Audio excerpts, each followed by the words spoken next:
generáli Golian a Viest, ktorí sa stali generálmi až po Slovenskom národnom povstaní, boli tí, ktorí bojovali v súčinnosti s partizánmi, ďalšími národmi a národnosťami, ktorí boli súčasťou partizánskeho odboja. A treba povedať, že na Slovensku, v Slovenskom národnom povstaní, bojovalo 23 národov a národností. Boli tu Rusi, boli tu aj Ukrajinci, boli tu aj Bielorusi, boli tu aj Francúzi, boli tu aj Belgičania, boli tu aj Američania, boli tu viaceré národy a národnosti, a to preto, lebo vedeli, že boj Slovákov je spravodlivý. Slovenské národné povstanie rehabilitovalo slovenský štát a slovenský národ.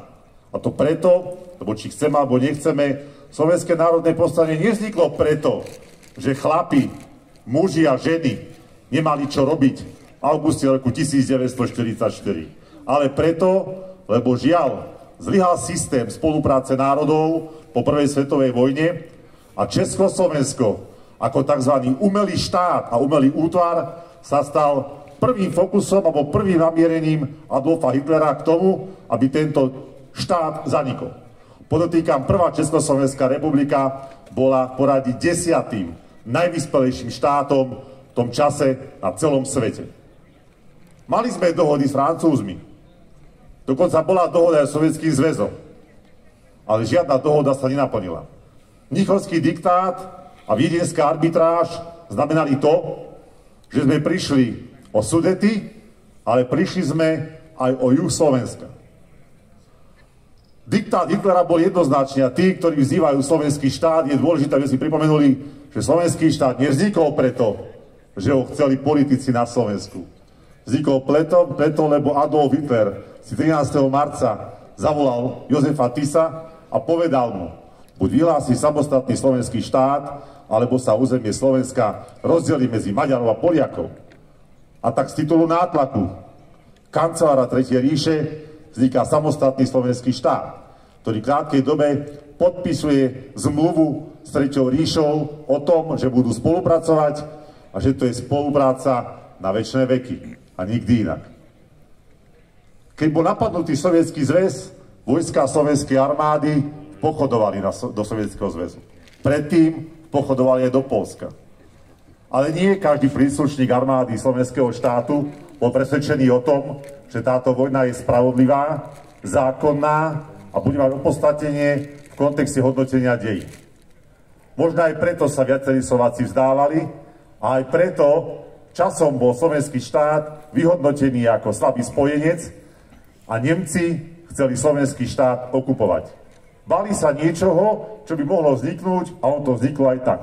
A to preto, lebo 10 000 príslušníkov slovenskej armády plus partizáni vyhlásili Slovenské národné povstanie, ktoré malo obrovský, ale obrovský význam.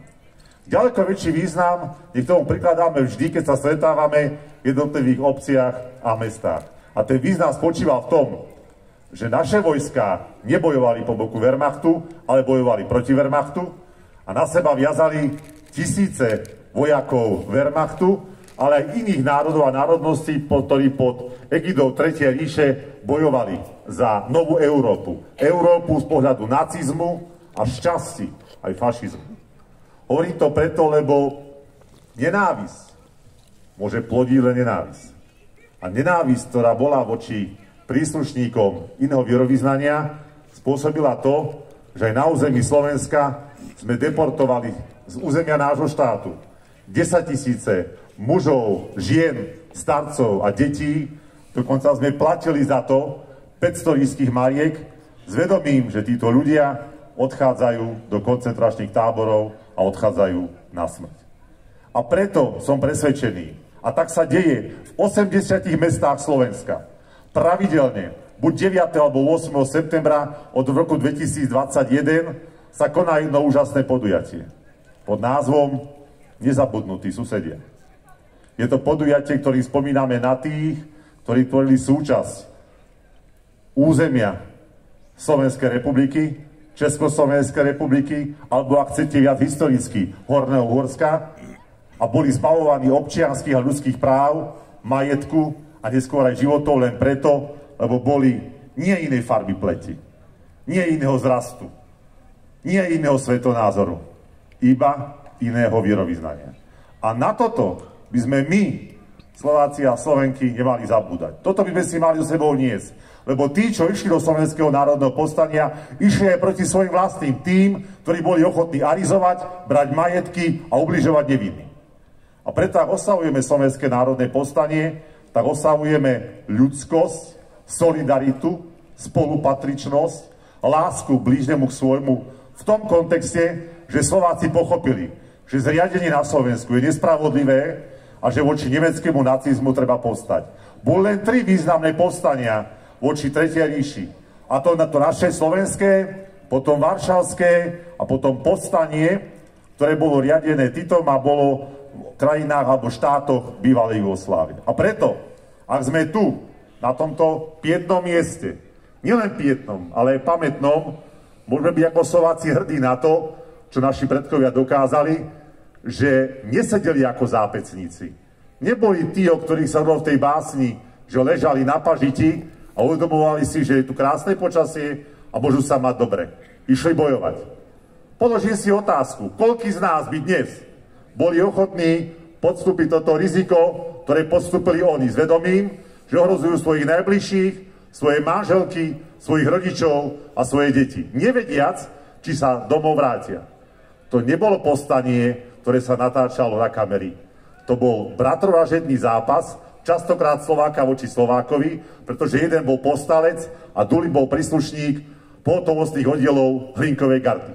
A preto spomíname aj na tých, ktorí zomierali v obciach, ktoré boli vypálené. Spomíname na tých, ktorí zomierali ako nevinní. A preto si tieto udalosti je potrebné pripomínať, lebo obce a mesta na Slovensku, ktorých je 2890, ak nepočítam mestskej časti Bratislavy a Košíc, sú mestá a obce, ktoré sú hrdé na históriu a vedia, že základným výstavbovým kameňom každého múdreho štátu je vlastenectvo a patriotizmus. A vlastenectvo vychádza z poznania vlastnej histórie, uvedomujúci, že ak poznáme vlastnú históriu, tak sa vieme stotožniť s myšlienkou, že zlé veci opakovať nechceme a tie dobré chceme rozvíjať. A tými dobrými vecami sú hodnoty Slovenského národného povstania, ktoré je späté aj s týmto dnes nádherným miestom zaliatým krásnym letným slnkom. Dámy a páni, ďakujem za pozornosť a prajem krásny sviatočný deň.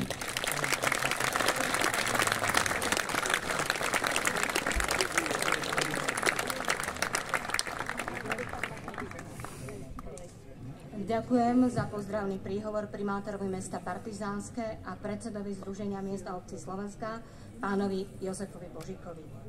Na pódium pozývam pána doktora Miroslava Malaja, predsedu oblastného výboru Slovenského zväzu protifašistických bojovníkov v Trenčíne a prosím ho o príhovor.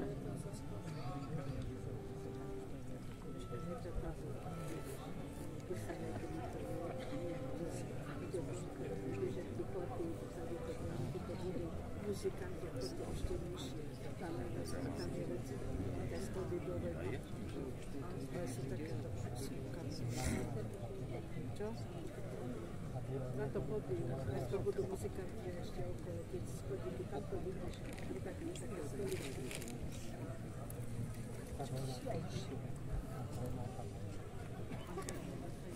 Vážení prítomní, dovolte mi v mene Ústrednej rady Slovenského zväzu protifašistických bojovníkov a menom oblastného výboru tej istej organizácie, aby som vás čo najsrdečnejšie privítal na dnešnom stretnutí pri príležitosti 79.